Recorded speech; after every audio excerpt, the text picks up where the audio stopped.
Hello மக்களே, இப்போ நம்ம என்ன பண்ண போகிறோன்னா பொங்கல் தான் பண்ண போகிறோம். ஆனால் இது நார்மல் அரிசியில் பண்ண போகிற பொங்கல் இல்லை, மில்லட்டில் ஒரு வகையான வரகு அரிசி பொங்கல். வாங்க எப்படி செய்யுதுன்னு பார்க்கலாம். இப்போ ஒரு கப்பு மில்லட் எடுத்துக்கலாம், வரகு அரிசி, 1/4 கப்பு சிறுபருப்பு, ரெண்டுத்தையும் ஊற வச்சுக்கலாம் ஒரு 1/2 hour முன்னாடியே.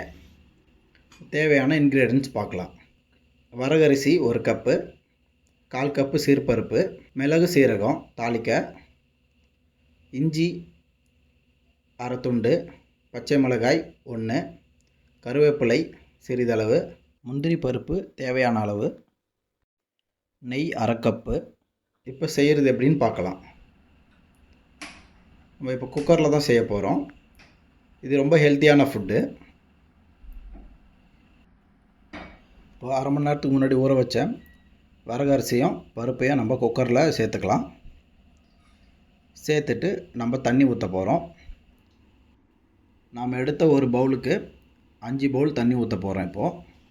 அப்போ தான் நமக்கு நல்ல குழைய வரும் பொங்கல். இந்த வெண்பொங்கல் நல்லாயிருக்கும்.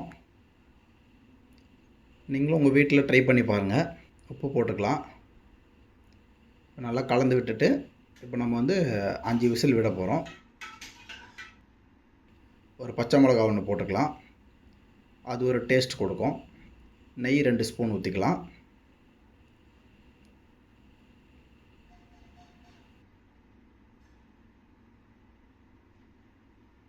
இப்போ மூடி போட்டு விசில் வைக்க போகிறோம், 5 விசில்.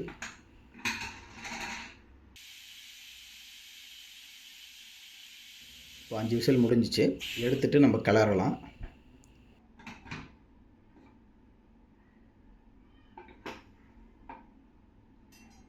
அடி எதுவும் பிடிக்கல, நல்லா வெந்திருக்கு. பார்க்க கொஞ்சம் குழகுன்னு இருக்க மாதிரி தான் இருக்கும். ஒரு 10 மினிட்ஸ் நீங்கள் அப்படியே விட்டிங்கன்னா அதுவே கட்டி ஆகிடும். இப்போ தாளிப்பு பார்க்கலாம். நெய் ஊற்றிக்கலாம்.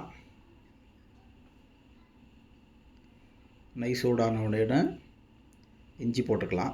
ஏன்னா முதல்ல இஞ்சி போட்டுக்கலாம், கடைசியாக இஞ்சி போட்டோம்னா சீக்கிரம் வேகாது. மிளகு சீரகம் போட்டுக்கலாம்.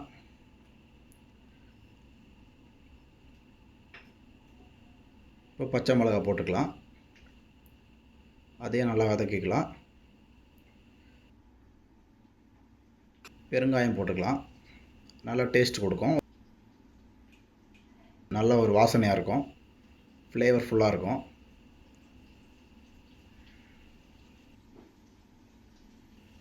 இப்போ கருவேப்பிலை போட்டுக்கலாம். அது போடும்போது ஒரு தட்டு எடுத்துக்கோங்க, ஏன்னா எண்ணெய் மேலே தெரிக்கும். போட்டுட்டு மூடிக்கலாம் ஒரு 2 செகண்டு. எடுத்துடலாம், இல்லைன்னா மேலெலாம் தெரிச்சிடும். இப்போது நம்ம பொங்கலில் அதை மிக்ஸ் பண்ணலாம். இப்போ நல்லா கலந்து விட்டுக்கலாம். சுவையான வரகரிசி மில்லட் பொங்கல் ரெடி. நீங்களும் உங்கள் வீட்டில் செஞ்சு சாப்பிட்டு என்ஜாய் பண்ணுங்கள். என்னோடய சேனலை சப்ஸ்கிரைப் பண்ணுங்கள், லைக் பண்ணுங்கள், ஷேர் பண்ணுங்கள், கமெண்ட் பண்ணுங்கள். தேங்க்யூ ஃபார் வாட்சிங்.